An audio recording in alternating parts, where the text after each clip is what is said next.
Michael right, wants to actually Michael. talk on our subject that is presumably down there. So Yes, we have a different Michael Michael is in on topic. Nashville. Yes. Michael, Michael, in Nashville, you're on.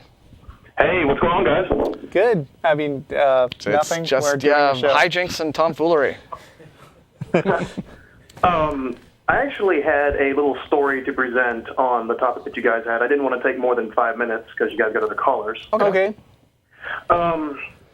Coming out experience, I'd actually been an atheist before this experience, but my grandmother is the one who adopted me when I was a newborn, and she raised me to be a Christian.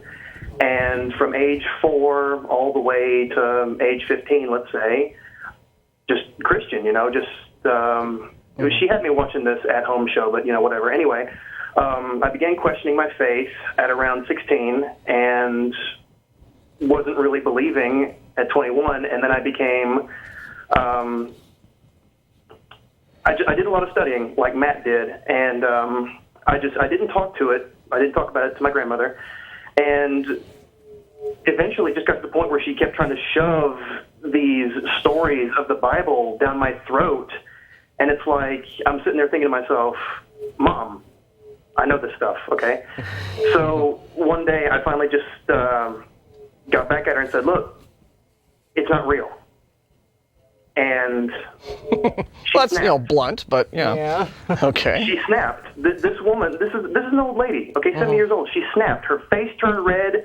Tears were streaming down her cheeks. She was screaming at me. She was in my face. She was telling me, you're going to hell. And I was scared. I seriously was scared. I thought that she was going to strangle me for a second. And the main point that I'd like to bring up is there's no real way to inform anybody that, it's quote-unquote safe to come out around your people, or your people, your family, whatever. Yeah, it sounds like in your situation, taking the less blunt approach would not have made her any less reactionary. How's your relationship with her now? The relationship's okay. I wrote her an email, apologized, and that was it. She still knows that... How long ago was this? This was a couple of weeks ago, actually. Oh, okay. So the wounds are still fresh. Kind of. I think there's still some glass being walked on, but,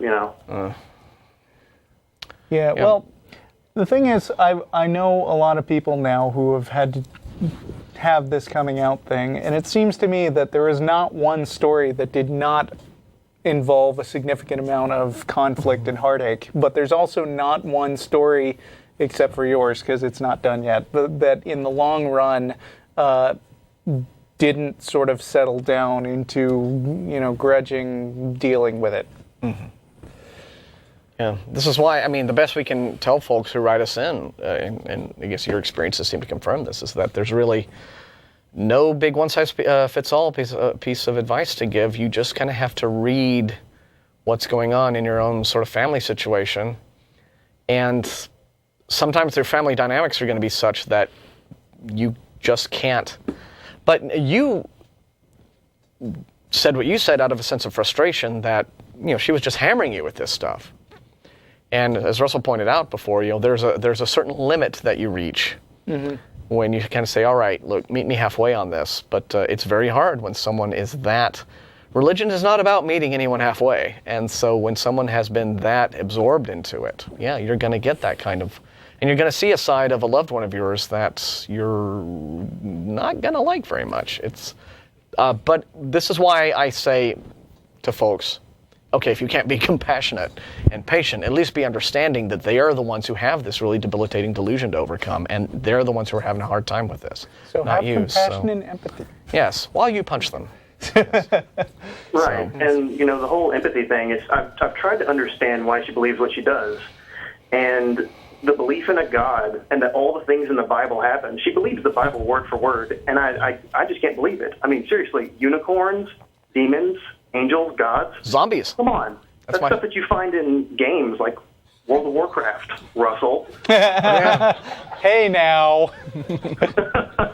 But the overall point is I stopped believing because, like, the atheist community tries to, I don't say tries to get out there, but the general idea... They can't see it. Oh, well. It says pone. Go on, we're listening. Yeah, sorry. But, I try to understand her point, and reality is difficult. It can be, and religion's a way, I guess, to cope with that. But I just kind of prefer reality, really.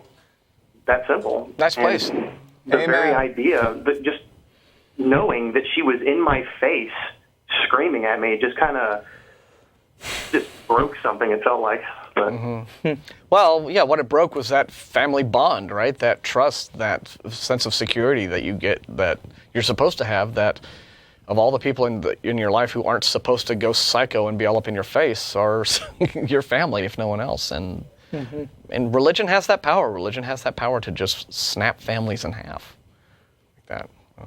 So we're sorry, but you sound like you're dealing with it as best you can, and so. Yeah. So appreciate you sharing. Thanks for calling, and good luck with your family. hey, no problem. Thanks, guys. Okay, bye.